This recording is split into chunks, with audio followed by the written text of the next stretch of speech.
Nayezungumza nanyi naitwa Mwalimu Meshak Lupakisyo Kapange, ni katibu mkuu taifa wa chama cha kutetea haki na maslahi ya walimu Tanzania cha KAMWATA. Tunawashukuru kwa sababu mara zote mmekuwa pamoja na sisi. Hatukuwepo hewani, hii tunatokea ni mara ya pili baada kutoka kifungoni. Tulikuwa kifungoni kwa muda wa miaka 6 na miezi miwili. Katika miaka 6 na miezi miwili yako mambo mengi ambayo tulikuwa tunashughulikia hayakupata mwafaka, alilala, lakini yako mambo mengine yameibuka. Tumeita leo ili tuweze kuzungumzia jambo ambalo kila Mtanzania analijua na analizungumza, lakini tulizungumze katika muktadha wa wafanyakazi, specifically walimu. Tanzania ni nchi huru. Tunapozungumzia uhuru wa nchi, sio tu kitendo cha kumuondoa mkoloni ama yule binadamu mwenye rangi nyeupe na kupepea bendera ya kwetu. Uhuru huu una nyanja nyingi na una vigezo vingi. Tunapozungumzia uhuru wa Mtanzania ni uhuru wa kusafiri kwenda atakako, uhuru wa kula na kunywa anachokitaka, uhuru wa kuchagua dini na kuabudu, uhuru wa kujumuika na kukusanyika na mambo mengine yanayofanana na hayo. Katika miaka hii 64 ya uhuru, wafanyakazi wa nchi hii sidhani kama wako huru, hasa sisi walimu tunakosa package fulani muhimu za uhuru wa nchi yetu. Package ambayo tunaikosa kwa makini sana na kwa gharama kubwa ni package ya uhuru wa kukusanyika na kujumuika, freedom of association. Inatolewa na Katiba ya Jamhuri ya Muungano wa Tanzania, inatolewa na sheria za nchi hii, inatolewa na sheria ya ajira na mahusiano kazini. Katika miaka zaidi ya 30 sisi walimu tumekuwa na chama kinaitwa Chama cha Walimu Tanzania, CWT. CWT imepoka uhuru wa kujumuika wa walimu kwa sababu walimu hawaendi CWT kwa free will, wanalazimishwa. Chama cha walimu kinaingia kwenye mishahara ya walimu kama funza anavyoingia kwenye kidole, bila hodi, bila taarifa. Wamepokwa uhuru wao wa kukusanyika kwa hiari, wamenyonganywa mishahara, michango ya CHAKAMWATA na kuingiziwa michango ya Chama cha Walimu Tanzania CWT ya 2% bila ridhaa yao. Shida hii imekuwepo kwa miaka mingi hata kabla ujio wa CHAKAMWATA. Wafanyakazi hasa si walimu tumekuwa tukilalamika. Serikali kuu ilisikia. Tarehe 6 Mei 2013 ilitoa waraka wa utumishi wa umma namba 1 wa mwaka 2013 kuhusu makato ya ada za vyama vya wafanyakazi kutoka katika mishahara ya wafanyakazi.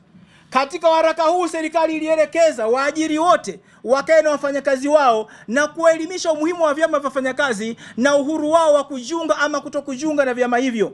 Wafanyakazi wengi hawakutekeleza hilo, wakiwemo wafanyakazi wanaowaajiri walimu, yani Wizara ya TAMISEMI pamoja na mamlaka zake za chini, na maanisha halmashauri za majiji, za wilaya, za miji pamoja na za manispaa, hazikutenda jambo hilo. Baada ya CHAKAMWATA kusajiliwa, hali imekuwa ni hiyo, walimu wanalazimishwa kuwa wanachama wa CWT bila ridhaa yao. Na CWT wanadai kwamba wanakata fedha kwa sababu ya ada ya duka la uwakala ambalo hawajui sheria yake ikoje. Hawana mamlaka hiyo. Tumekwenda mpaka kwa kamishna wa kazi, hawana mkataba wote unaowapa uhalali huo. Baada ya kilio chetu kuwa kikubwa, ama kilio cha walimu kupitia CHAKAMWATA kuwa kikubwa, mwanasheria mkuu wa serikali wa Jamhuri ya Muungano wa Tanzania tarehe 22 Machi 2019 aliandika barua hii akimwandikia katibu mkuu wa TAMISEMI kumwelekeza jambo hili kwamba haliko sawa, walimu wanaonewa. Toka mwaka huo na tarehe hiyo, katibu mkuu wa TAMISEMI na wizara nzima hawajalifanyia kazi, wamekaa kimya. Na si CHAKAMWATA tumefuatilia sana kwa nyaraka na ana kwa ana ili TAMISEMI itoe maelekezo kwa mamlaka zake za chini kuhusu jambo hili, lakini ilimepuuzwa mpaka sasa.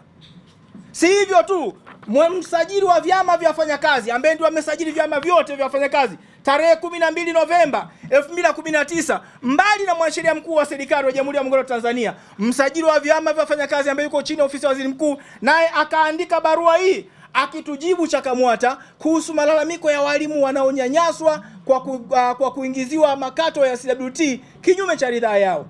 Haya yote yanajulikana serikali, yanajulikana na chama cha na TAMISEMI, lakini hawajafanyiwa kazi.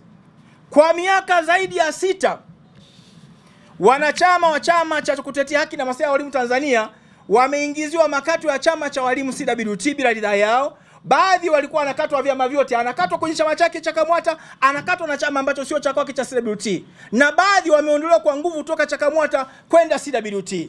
Hili jambo tumejaribu kulifanya kwa miaka mingi, kulipigania. Sasa tunachukua hatua mpya ambayo tunakwenda kwa matendo. Tunachukua action. Kuingiza makato kwenye mshahara wa mfanyakazi kinyume cha ridhaa yake ni kosa, tena kosa la jinai. Sheria ya ajira na mahusiano kazini kifungu cha 28 kinakataza mwajiri kuingiza makato kwenye mshahara wa mfanyakazi bila mfanyakazi kuridhia. Labda yawe makato ya lazima kisheria kama vile makato labda ya kodi ya pay as you earn, kodi ya serikali, lakini mengine lazima mfanyakazi aridhie. Na ukikiuka kifungu hicho chini ya kifungu cha 102 ni kosa kwa mfanyakazi kukatwa mshahara wake bila ridhaa. Akishtaki mahakamani unalipa faini ya shilingi milioni 1, na mahakama za chini zimepewa kuexecute adhabu hiyo kwa niaba ya mahakama kuu.